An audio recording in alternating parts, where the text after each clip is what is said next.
Muito boa noite a todos. Muito bom estar aqui novamente.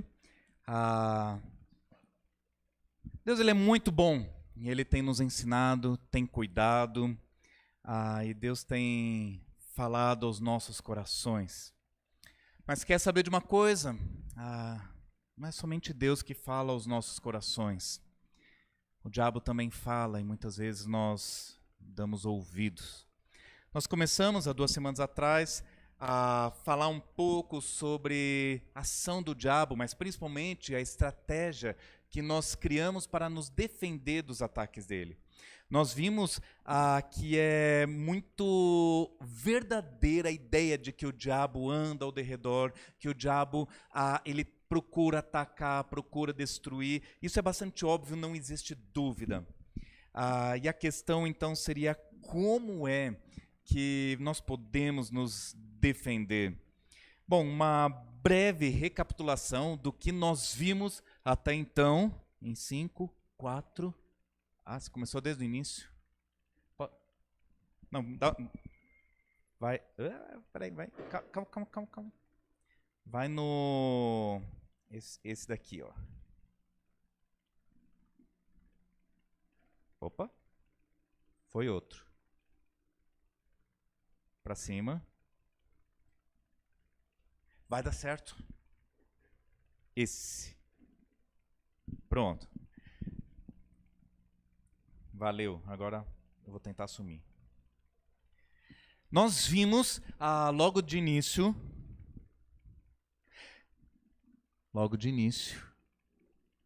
Isso. Né? Perguntamos o que você faria se você se deparasse com um dinossauro, com um leão, com um tubarão, e nós vimos que muitas vezes nós estamos equivocados com relação ao tipo de defesa que nós vamos ter. E depois disso nós vimos algumas estratégias para... 4 estratégias para vencer o inimigo. E são elas aí. A primeira, estar sóbrio. Segundo, vigiar. Terceiro, sujeitar-se a Deus. E quarto, resistir. Estão bem lembrados de tudo isso? Hoje nós vamos focar... Sou eu ou é você?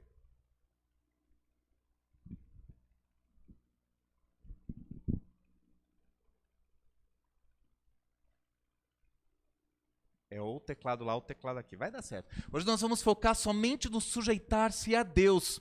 E um dos aspectos de obediência, de sujeitar-se a Deus, é o aspecto da comunhão. Portanto, nós hoje vamos gastar um pouquinho de tempo falando sobre 5 falhas na comunhão que dão acesso a Satanás. Eu quero que você imagine da seguinte forma: imagine que você tem uma cidade e você fica sabendo que está vindo o inimigo. Você fica sabendo que está vindo talvez um grande exército, alguma coisa, e você resolve então construir um muro. E a ideia é que esse muro seja intransponível, que ninguém consiga passar por esse muro. Mas imagina que você fazendo a sua ronda, você descobre lá em determinado lugar só 1 metro de falha, um buraco de 1 metro somente. Gente, pouquíssimo. Você tem um muro de, 1 quilômetro de altura, vários quilômetros de construção, somente 1 metro quadrado de falha. Pergunta, isso é um problema? É um baita de um problema. Uma única brecha, um único buraco, por menor que seja, pode ser, e provavelmente será, fatal. E hoje nós vamos ver então 5 buracos que nós muitas vezes construímos no nosso muro, no muro que nos protege, nos muros que cuidam da nossa vida. E o primeiro dessas brechas que nós fazemos, ela está relacionado ao isolamento. Vamos ler alguns textos a respeito disso e vamos começar com Gênesis 3:1. Tá bom? Você pode acompanhar, alguns vão estar aqui, outros não, tá bom? Gênesis 3:1 diz assim: Mas a serpente, mais sagaz que todos os animais selváticos que o Senhor Deus tinha feito, disse à mulher: É assim que Deus disse, não comereis de toda a árvore do jardim? Vamos orar. Pai querido, nós estamos diante de um assunto delicado, complexo, um assunto que, apesar do tema, ainda assim é para glorificar o teu nome. Pedimos, segundo a tua misericórdia, segundo o teu amor, que o Senhor nos ajude, que o Senhor nos direcione, e que tudo que formos falar aqui seja para edificação, de fato, da tua igreja. Nos ajude a fechar brechas, nos ajude a restaurar muros caídos ou quebrados ou danificados, e que cada texto da tua palavra nos leve a ser mais parecidos contigo. Nós oramos, ó Deus, e nós pedimos e fazemos isso em nome de Jesus. Amém. Muito bem. É um texto interessante esse, começar por Adão e Eva. Mais precisamente Eva. Porque se você for ver no capítulo 3 de Gênesis, você vai ver no capítulo 1, 2, 3, no versículos 3, 4, 5, 6... você vê um diálogo entre Eva e a serpente. E a pergunta é, onde está o homem aqui? Em algum canto do jardim. Existe uma discussão e duas visões sobre esse texto. Um deles, uma parte dos estudiosos, teólogos, vai falar que Adão provavelmente estava em outra parte do jardim, ele não participou desse momento. E outro grupo diz que Adão estava ali do lado de Eva. Isso faz sentido se você for ver no versículo, ainda no 6, né? Cadê? Volta. Cadê? Fugiu. Não, é versículo 6, isso mesmo. Diz que ela comeu o fruto, tomou o fruto e comeu, e deu também ao marido. Dá uma ideia assim, tipo, o marido está aqui omisso, ouvindo tudo, e Eva come, ele vê tudo isso, então ela dá o fruto e ele come também. Muita gente argumenta que as palavras no hebraico aqui apontam para isso. De qualquer forma, eu não acredito que ele estava junto, tá bom? Mas de qualquer forma, o que nós temos aqui? Nós temos duas pessoas, dela se isola, ou fisicamente mesmo, mas ela se isola, e nota como isso se torna uma brecha, nota como isso se torna uma oportunidade para o diabo agir. É interessante que se tivesse duas pessoas ali, pense comigo, talvez se Adão estivesse ali, sem ser omisso, ele poderia interferir e falar, não, está errado, não foi exatamente assim. Duas cabeças pensam muito melhor nas respostas. Quando o diabo ele pergunta, por exemplo, é assim que Deus disse, não comereis de toda a árvore do jardim?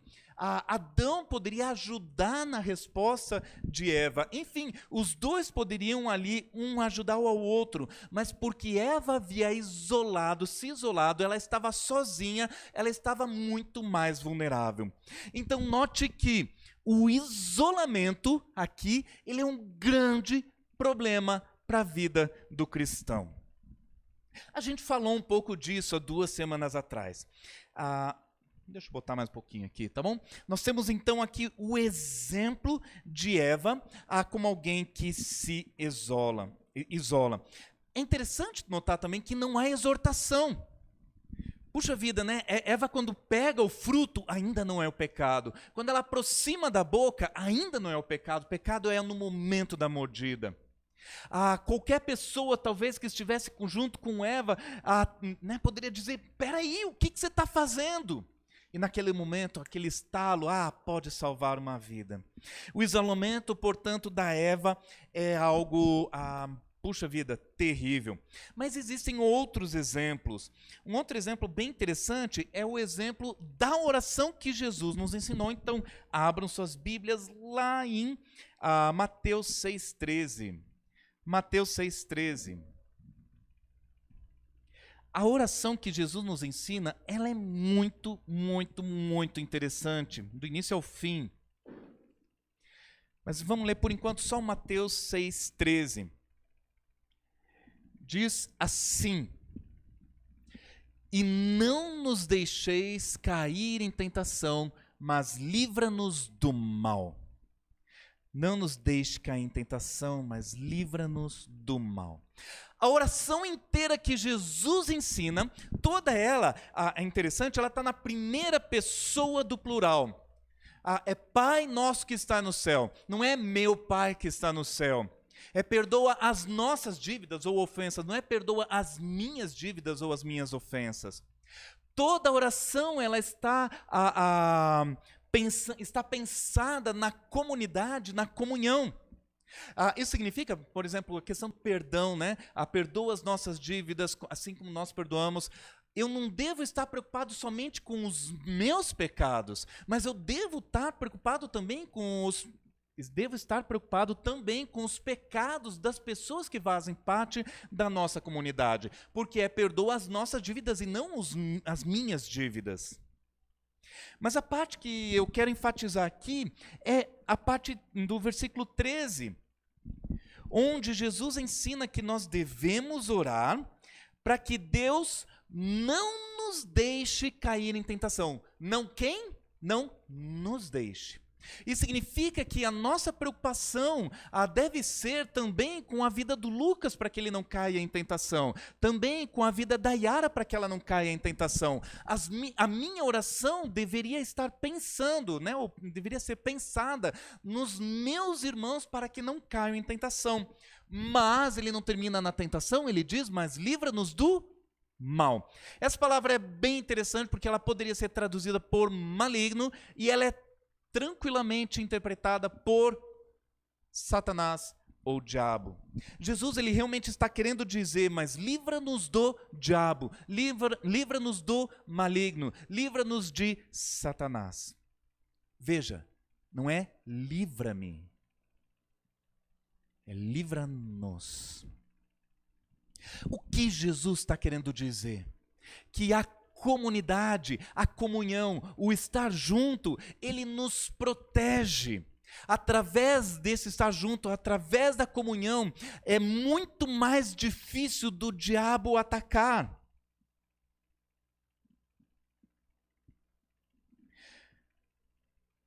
Portanto, todas as vezes que você orar, fica também a dica, né? Tenha o hábito de orar junto com outras pessoas de vez em quando. Não só pela tua vida, tua, mas pela nossa vida, porque afinal de contas estamos numa comunidade.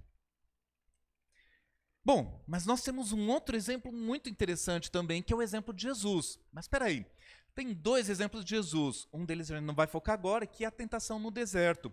Jesus ele é levado ao deserto para ser tentado pelo diabo, e isso existe um propósito. Ele vai sozinho para o deserto, porque ele precisava passar por aquilo, e ele tinha que passar sozinho.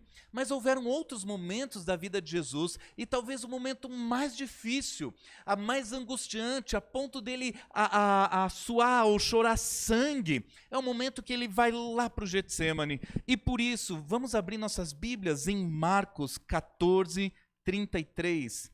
Marcos 14, 33.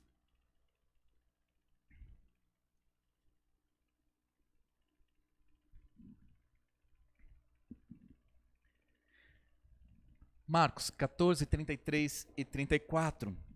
Diz o seguinte: E levando consigo a Pedro, Tiago e João, começou a sentir-se tomado de pavor e de angústia. E lhe disse: A minha alma está profundamente triste até a morte. Ficai aqui e vigiai. E adiantando-se um pouco, prostrou-se em terra e orava. E aí o texto continua. Note que interessante. Se você for ver o contexto, todos os demais discípulos ficam no canto de um jardim, mas Jesus ele está angustiado, ele precisava de amigos, ele chama então os 3 melhores amigos, ou os 3 mais próximos. Eu preciso de vocês comigo, orem comigo, vigiem comigo, porque existe uma razão porque eu gostaria que vocês orassem comigo. A carne é fraca, o espírito está pronto, mas a carne está próxima. A carne é fraca, o espírito está pronto. É interessante que o próprio Deus, Criador de todo o universo, no momento de angústia, ele decide não ficar sozinho. Não é interessante isso? Bom, infelizmente, a gente sabe que ele acabou ficando sozinho. Primeiro porque os discípulos dormiram. Segundo porque quando finalmente chegou Judas, possesso do próprio Satanás, os discípulos tudo fugiram para um canto. Depois disso, Pedro ainda voltou a se aproximar de Jesus, mas foi para negar. Enfim, foi Jesus, ele estava sozinho ali de fato. Mas é curioso, interessante entender que ele não queria estar sozinho. Ele queria estar junto com os amigos. Ele queria estar junto com o Pai. Por quê? O isolamento, ele não é saudável para o ser humano. Nós não fomos feitos para estar só.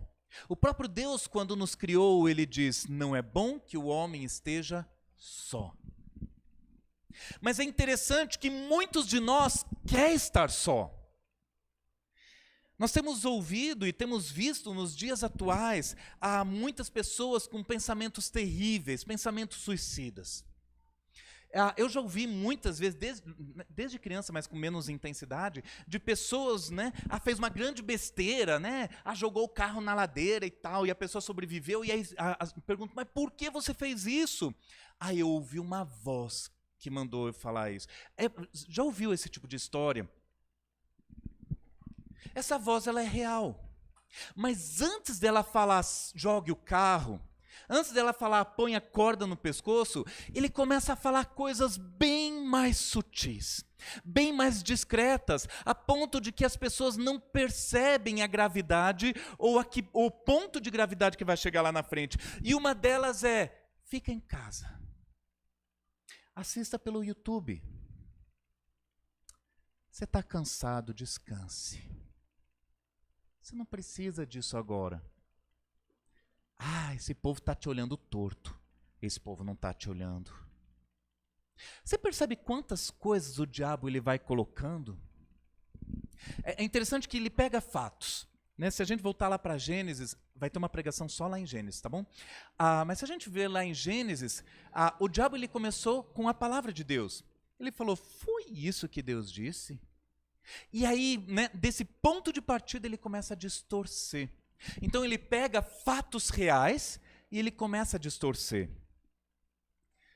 Talvez o irmãozinho não te viu na rua. Talvez porque é míope, né? Yara, ela resolveu. Eu nunca cumprimentava a Yara na rua, ela resolveu isso. Ela botou um capacete rosa.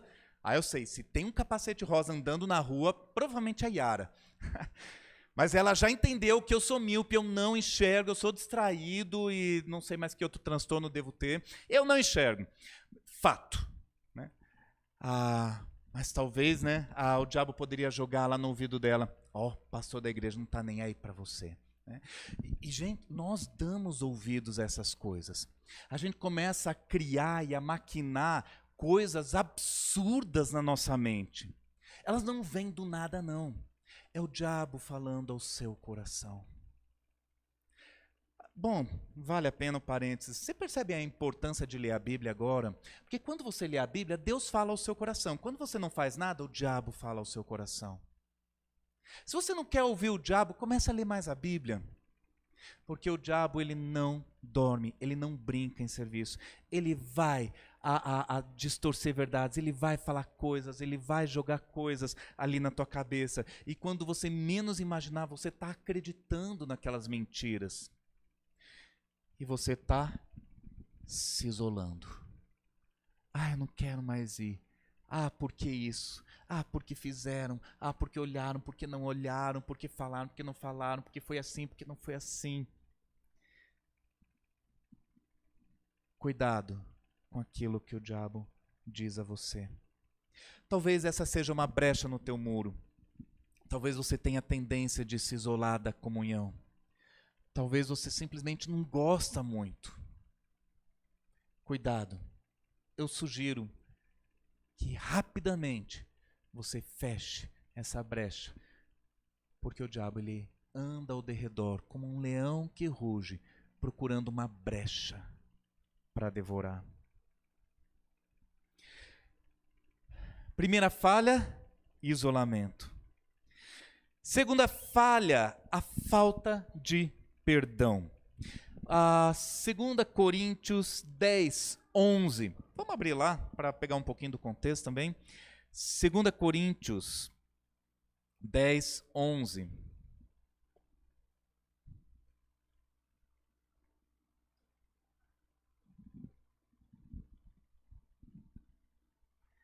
2 Coríntios 10, 11.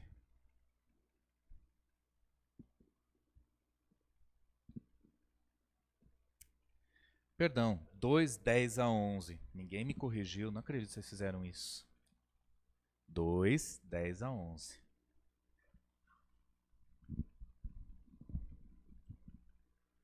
Agora sim, a quem perdoais alguma coisa, também eu perdoo. Porque, de fato, o que tenho perdoado, se alguma coisa tenho perdoado, por causa de vós o fiz na presença de Cristo, para que Satanás não alcance vantagem sobre nós, pois não lhe ignoramos os desígnios. É interessante isso. Paulo, na primeira carta, ele é bastante duro, e algumas pessoas elas entendem que esse perdão aqui é com relação a um camarada que cometeu um pecado grave lá na primeira carta. E Paulo aqui ele está falando a importância do perdão. E olha só que interessante, pensando no perdão, existe um perdão conjunto aqui. Vamos colocar ali, peraí. Pronto. Existe o perdão conjunto. Não só Paulo perdoa, mas também a igreja. De novo, versículo 10, né? A quem perdoais alguma coisa, também eu perdoo. Ou seja, se a igreja perdoou alguém, eu estou junto com a igreja e da mesma forma estou perdoando. Veja a importância, a necessidade e o mesmo princípio que tem lá na oração do Pai Nosso. Perdoa as nossas dívidas assim como nós perdoamos. E veja, mais uma vez, lá na oração, a gente não vai voltar lá, mas olha como no mesmo contexto, seguindo, né? Perdoa e depois não nos deixe cair em tentação, livra-nos do mal. Veja como o perdão está intimamente ligado com fechar brechas. E aqui de uma maneira muito mais óbvia. Mas vamos lá, por partes. Primeiro, a ideia de que o perdão é conjunto. A necessidade e a importância de que o perdão exista não só na minha vida, mas na vida de cada um de nós, individualmente, mas também em conjunto. Ou seja, se um de nós não libera perdão, isso é responsabilidade minha também. E eu devo lutar e batalhar em oração ou como for, a fim de que todos nós vivamos em perdão.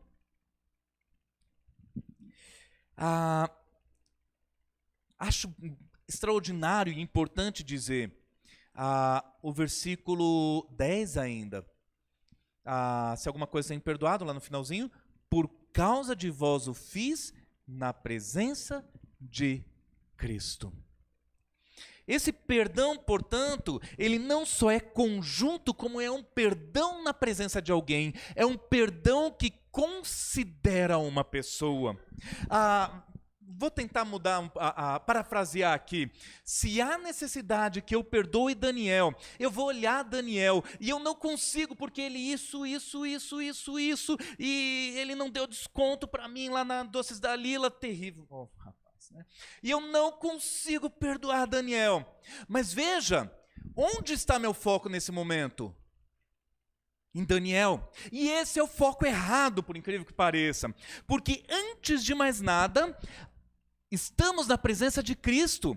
E o que é que Cristo Jesus fez por Daniel? Perdoou quais pecados dele?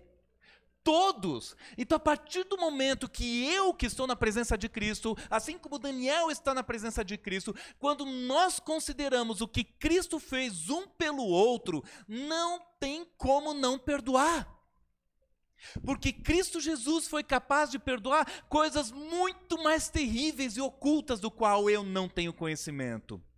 Então, a partir do momento que nós estamos diante do mesmo Deus perdoador, não existe como, a não ser que eu queira sair da presença de Deus, não existe como eu não perdoar. E eu não tenho nada contra ele, tá? Foi só um exemplo que eu inventei aqui, tá? Por favor. A presença de Cristo, ela molda, ela modela a maneira como nós enxergamos um ao outro. Porque nós paramos de olhar o outro como alguém falho, mas nós enxergamos alguém pela ótica de Cristo, como alguém perdoado por Cristo, como alguém em que Cristo está fazendo uma obra, que começou a boa obra e há de completar até o dia de Cristo. É óbvio que ninguém aqui é perfeito. E se eu for olhar para a imperfeição de todo mundo aqui, eu vou me isolar sim, que ninguém vai aguentar.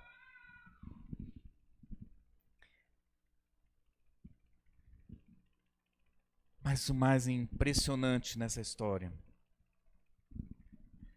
é que o perdão, ele tira a vantagem de Satanás. Uma curiosidade, na minha opinião, esse texto tinha que estar 2 semanas atrás. E eu estava na minha devocional essas 2 semanas, na minha luta para ler o Novo Testamento 4 vezes no ano, estou terminando amanhã, a 3ª vez, glória a Deus. Eu passei por esse texto e olhei e falei, mas como assim? Como é que eu não coloquei esse texto? Então eu pensei, não, vou ter que continuar a pregação de 2 domingos atrás para falar um pouco sobre isso. Versículo 11, mais uma vez. Para que, vou voltar ao 10, parafraseando, eu perdoo, aí o 11, para que Satanás não alcance vantagem. Sobre quem? Sobre nós. Pois não lhes ignoramos os desígnios. Deixa eu colocar esse último também.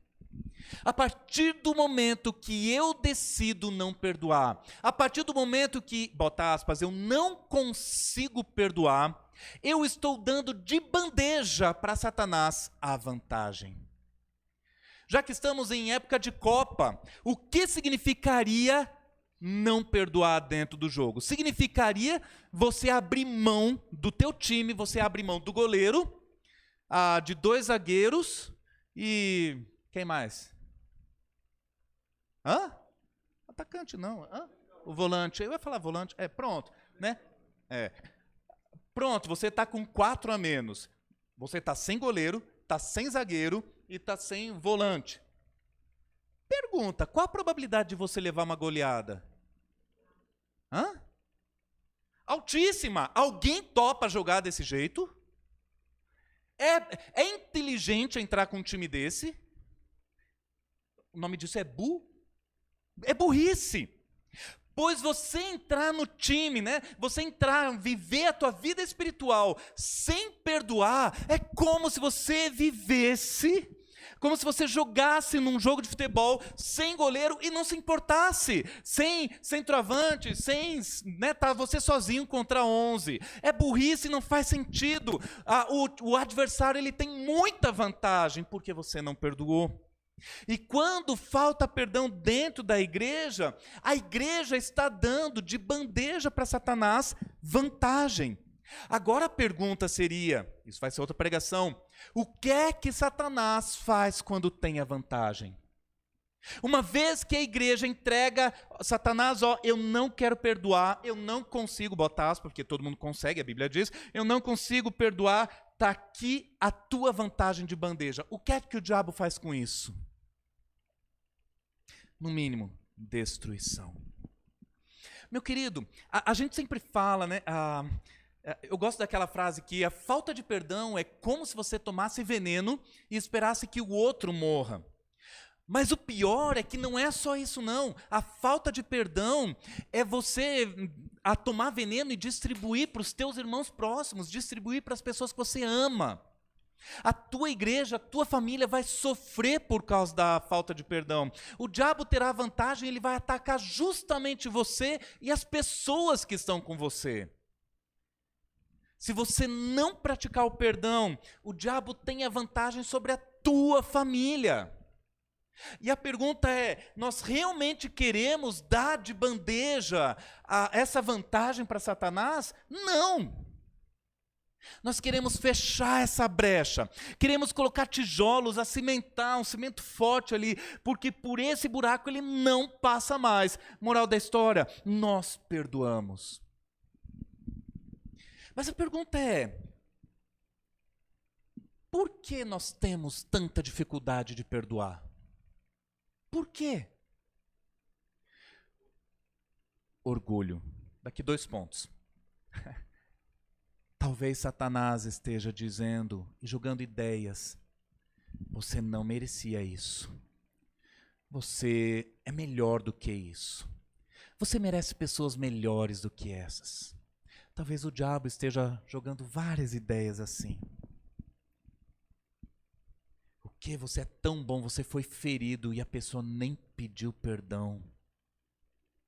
Você sabia que para perdoar, o outro não precisa pedir perdão, né?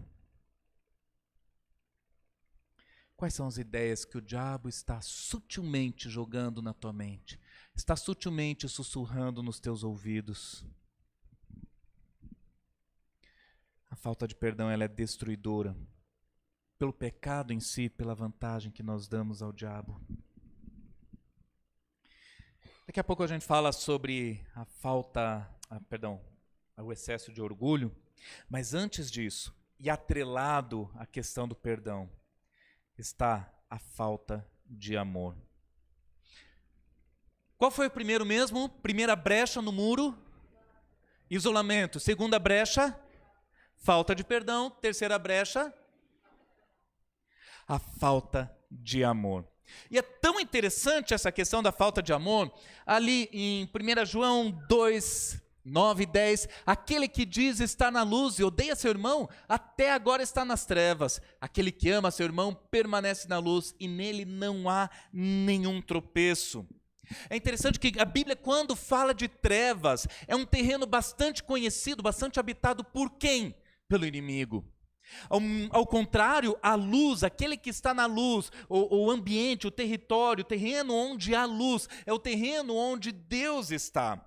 Aquele que não ama, portanto, é aquele que anda de maneira bastante tola nas trevas, no terreno de Satanás. O que eu quero dizer é que, se você decidir não amar alguém, poderia ter trocado os dois, né? Mas tudo bem, foi. Se você decidir não amar o teu irmão, você estará propositalmente andando num terreno escuro. E propositalmente andando num terreno escuro, você vai encontrar o inimigo. Ele terá muito mais liberdade, ele terá muito mais facilidade de brincar com a tua vida, porque você está no terreno que pertence a ele. A falta de amor, portanto, é território de Satanás. Mas é interessante lembrar também que no livro de 1 João, o próprio apóstolo descreve Deus em uma única palavra: Deus é amor. Portanto, se a essência de Deus é amor, a essência de Satanás é a falta de amor. Quanto mais amor eu tiver pelas pessoas, mais parecido eu serei com Deus. Quanto menos amor eu tiver pelas pessoas, mais parecido serei com Satanás. E é interessante que muitas vezes a gente fala que o contrário de amor é ódio, mas não necessariamente, porque a neutralidade ou a indiferença também se coloca em oposição ao amor. Se eu não amar, eu estarei me associando ou me assemelhando ao próprio Satanás. E a gente vai além disso. Bom, facilmente enganado, tá bom? Quem não ama é facilmente enganado. Olha só que interessante. Vamos abrir nossas Bíblias em 2 Tessalonicenses 2, 9 a 10. 2 Tessalonicenses 2, 9 a 10.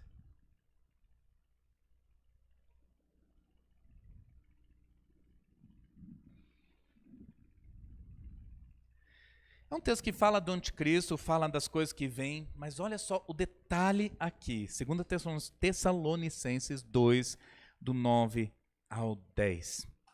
Ora, o aparecimento do iníquo é segundo a eficácia de Satanás, com todo poder e sinais e prodígios da mentira, e com todo engano de justiça aos que perecem, porque não acolheram o amor da verdade para serem salvos. Veja que interessante, o anticristo ele virá um dia e ele vai agir com o poder, com a eficácia do próprio Satanás. E ele vai enganar muitas pessoas. Mas que tipo de pessoas ele vai conseguir enganar? Aqueles que não acolheram o amor. Aqueles que eram incapazes de amar. Mas não só o amor, acho interessante a ênfase no amor, mas não é só o amor aqui, mas também a própria verdade, a palavra de Deus. Porque afinal de contas, se Deus é amor e alguém não acolhe o amor, alguém não adere ao amor, como é que pode estar livre do poder de Satanás ou do engano do anticristo ou do próprio Satanás? Portanto, no futuro, o anticristo ele vai procurar enganar pessoas. As pessoas que ele vai fazer isso com facilidade são justamente aquelas pessoas que não conseguem amar. Que olha para fulano, ciclano, eu não consigo. Eu tento, mas eu não consigo. Essas pessoas, elas serão facilmente enganadas. Porque Deus é amor. E onde não há amor, Satanás ele tem livre acesso.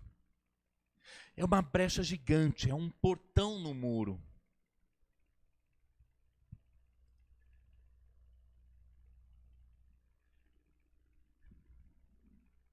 Por que Deus tem facilidade de amar pessoas difíceis e nós não conseguimos, ou temos dificuldade? Por quê? Você parou para se perguntar isso? Por que temos dificuldade de amar as pessoas? Temos dificuldade de perdoar, já vimos isso. Temos dificuldade de amar também. Por quê?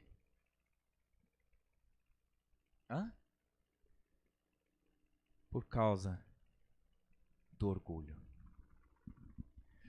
Em vários momentos, o diabo talvez esteja falando: você é especial, você é importante, você é alguém,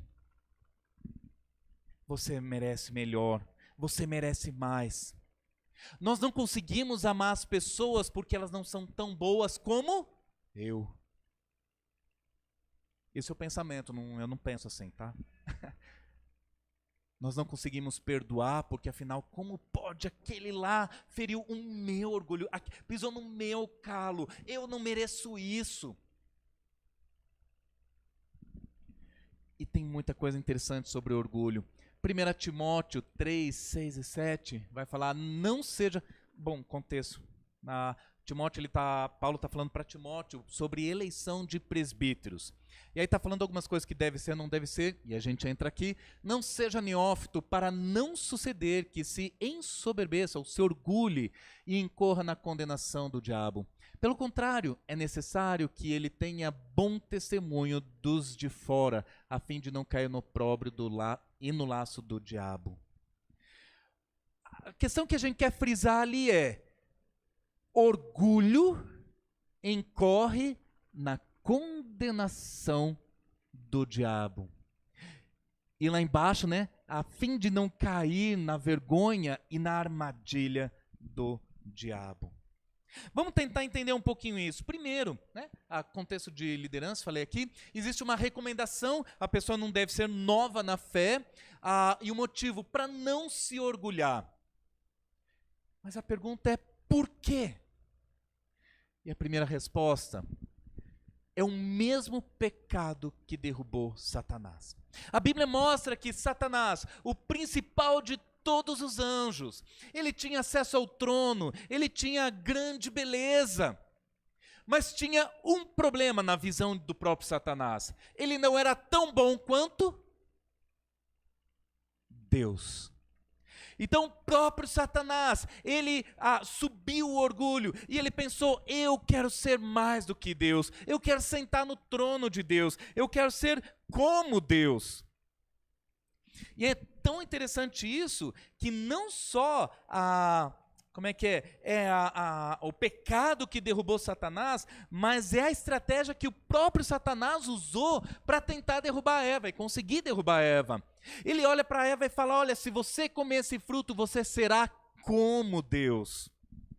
Você será parecida com Deus. E Eva, então, ela cai e ela comete aquele pecado.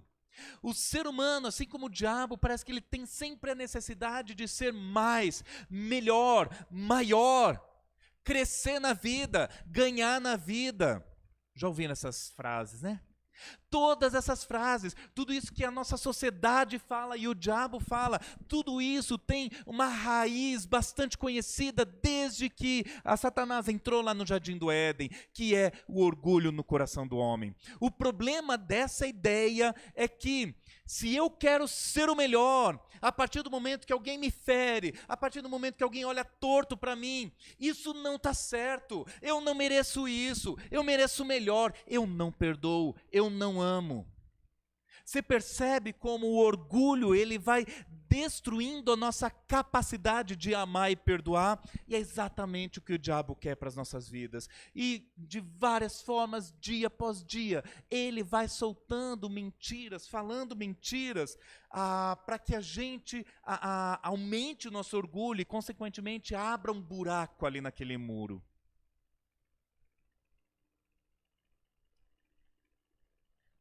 Através da televisão, da mídia, através de músicas, infelizmente nos dias de hoje, até mesmo através de pregações. Você é o centro do coração de Deus? Você é importante, você merece, você é alguém.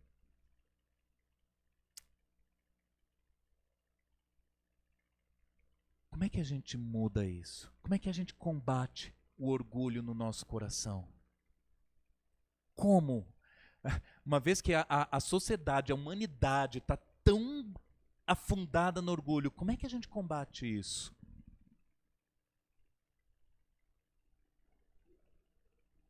Sujeição a Deus, lendo a Bíblia, tem que pedir a Deus. Eu diria que talvez mudar o pronome, ao invés de eu sou bom, Ele é bom, Deus é bom. Eu sou importante, Ele é importante. Eu preciso, Ele precisa. Eu quero, Ele quer. É entender que tudo gira em torno de Deus e não do Rony ou do fulano ou do ciclano. É Deus, Deus e Deus. É Ele que importa e não eu que importo. Ele que é importante e não eu que sou importante. É Ele que será o centro do meu coração e não o contrário. Quando o nosso foco muda daqui, do nosso umbigo para lá, a gente aprende a ser humilde. E dessa forma nós fechamos aquele buraco na muralha.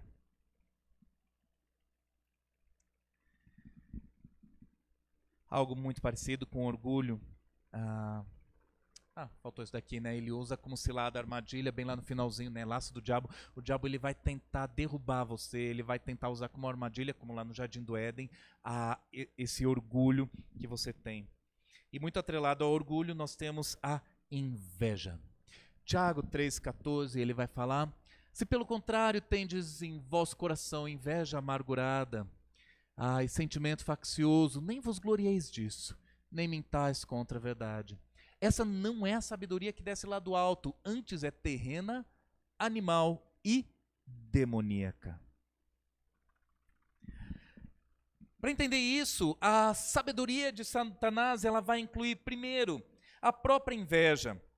É interessante que no original, no grego, essa palavra ela traz a ideia de rivalidade, de ciúmes, de querer ser melhor do que o outro, querer ser mais importante do que o outro. Veja que está atrelado ao orgulho, tá bom? Mas a inveja, os ciúmes, tem a ideia de eu vou lutar para ser melhor. É impressionante como isso está no nosso DNA. Você olha na Copa do Mundo, bilhões de pessoas querendo ser melhor do que o outro. E a gente vai ver isso em vários momentos da nossa vida.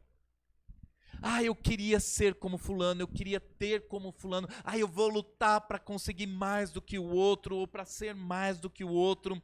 Mas entenda que todos esses pensamentos, elas são, Tiago chama de sabedoria demoníaca. Ele também usa a palavra amargura, Ele fala inveja amargurada. Essa amargura, no original, ele traz a ideia de algo que é duro, ou até mesmo fatal. Sabe aquela pessoa que tem tanta inveja que está a ponto de matar, ainda que em pensamento, a outra pessoa? Esse tipo de coisa, que por sinal acontece no meio cristão, são sussurros de Satanás para nos destruir, nos derrubar. E com relação ao sentimento faccioso, ele traz a ideia na palavra grega original de propaganda eleitoral, um desejo de colocar-se acima, a propaganda eleitoral para si mesmo. Olhem para mim, me vejam, me adorem, me idolatrem, e você monta um palanque bem alto, e nesse palanque você coloca você. Só que nesse caso o palanque poderia ter um outro nome, altar. E nesse altar bem alto você coloca você e você pede, olhem para mim. É como Nabucodonosor, que constrói uma estátua gigante e falam, agora vocês vão adorar essa estátua. E essa estátua tem a cara dele.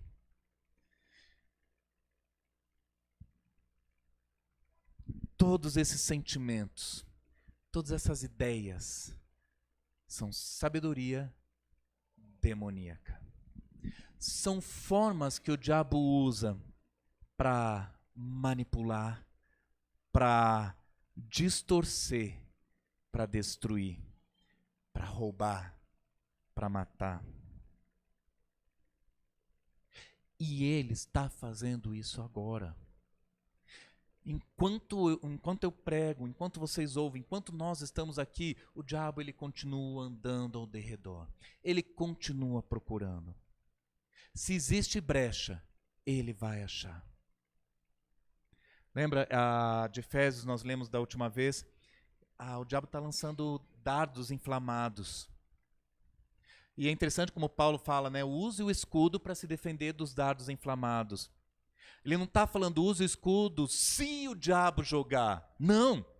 O fato de que o diabo está lançando, ele não vai parar. Talvez na expectativa de que uma hora você se distraia, uma hora você se orgulhe, uma hora você deixa de perdoar, em algum momento você deixa de amar, em algum momento você dorme e aquele dardo vai acertar você.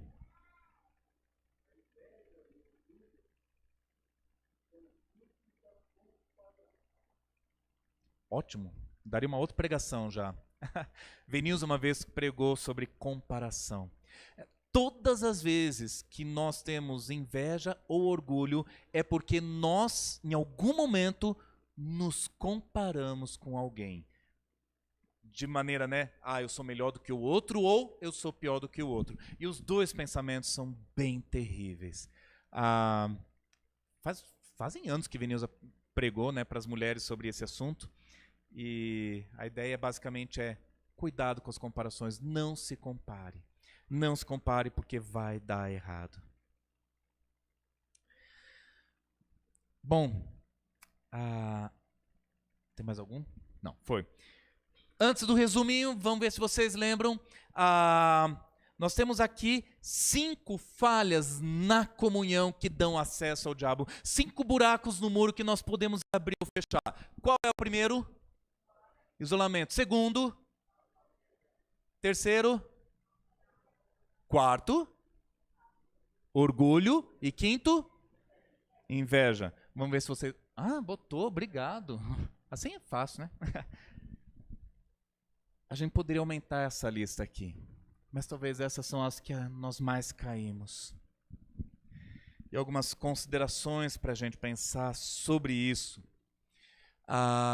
2 considerações sobre essas brechas.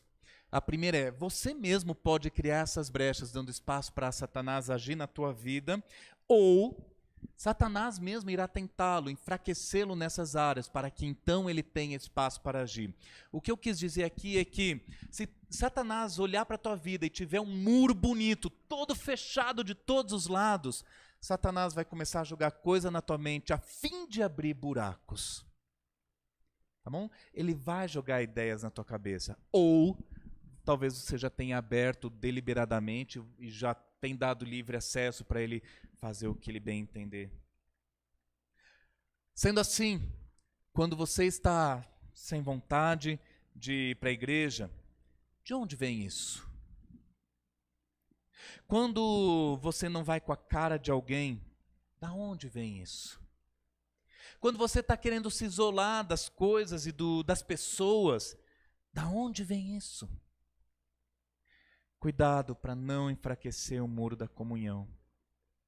E faça como Jesus. Procure estar com os amigos. Procure orar com eles. Chama eles para orar contigo. Poderia ser um outro aqui, mas botei tudo junto. Ame a igreja e lute por ela. Ela é nosso muro de proteção. É interessante que, se você estiver dentro de uma cidade, e lá fora estão os bandidos, e você olha aquele muro, e aquele muro é feio. É um muro. Você não vai criticar porque ele é feio, ele está protegendo, ele é um muro. Deus escolheu a igreja para nos proteger, para nos cuidar. E nós precisamos da igreja. Mesmo quando ela tem as suas falhas, mesmo quando ela tem as suas dificuldades, mesmo quando está precisando de reparos, ainda assim é o nosso muro. E se o meu muro, se o muro da nossa igreja de repente tem 2 ou 3 brechas, eu creio que não seria mais inteligente, eu vou sair dessa cidade porque o muro tá com buraco aí, eu vou ficar lá fora a partir de agora. Isso não é coerente. Se você encontra 3 ou 4 buracos no teu muro, você faz o quê? Você vai batalhar para fechar os buracos. Se você encontra buraco no teu muro, você também não quero mais ficar aqui. Você não vai sair lá para o perigo. Não, você vai fechar o muro para que o perigo não venha até você. O diabo ele não está de brincadeira. E nós também não. Nós temos a palavra de Deus, que é extraordinariamente linda. Nos ensina dia após dia como devemos agir, como devemos lidar, como devemos lutar. E certa vez Jesus falou: aquele que ouve essas minhas palavras e não pratica é comparado a um homem que construiu a sua casa na areia. Veio o vento, veio o vendaval e a casa caiu, o muro caiu. Nós ouvimos, nós aprendemos. A prática está com cada um de nós durante essa semana. Vamos ficar de pé?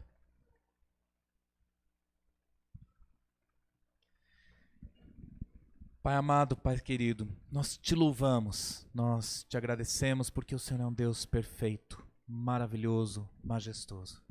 Obrigado, ó Pai, porque apesar da consciência que nós estamos criando, de que o diabo é real, de que os ataques dele são reais, de que ele realmente quer destruir, apesar dessa consciência, o Senhor nos mostra como lutar, como agir. O Senhor nos mostra que podemos ter tranquilidade quando fazemos a Tua vontade. Pai, muitas vezes não nos falta necessariamente o como, mas a coragem em fazer aquilo que o Senhor já direcionou na Tua palavra. Portanto, nós não pedimos ajuda para amar ou perdoar, mas nós pedimos essa noite, Pai, coragem, audácia para fazer aquilo que o Senhor já nos ordenou. Nós pedimos a Deus em nome de Jesus, que os muros que temos construído na igreja, como proteção contra os ataques do diabo, sejam construídos, fortalecidos, fortificados, que as brechas sejam tapadas em nome de Jesus, Pai. E assim possamos experimentar muito mais intensamente a alegria da Tua salvação, a alegria da comunhão, aquela paz que excede todo entendimento. Em nome de Jesus, Pai. Peço também que o Senhor mostre, que o Senhor direcione cada um de nós, aqueles momentos em que o diabo está falando, que o diabo está tentando, que o diabo está agindo, a fim de que possamos nos firmar e mudar a nossa realidade, ou a nossa posição, ou a nossa defesa, a fim de que o inimigo seja envergonhado e o Senhor seja engrandecido e glorificado. Nós pedimos, Pai, não por nós mesmos, mas pela Tua misericórdia, pela Tua graça e pelo Teu amor que excede muito a nossa capacidade intelectual. Nós pedimos e nós oramos e fazemos isso em nome de Jesus. Amém.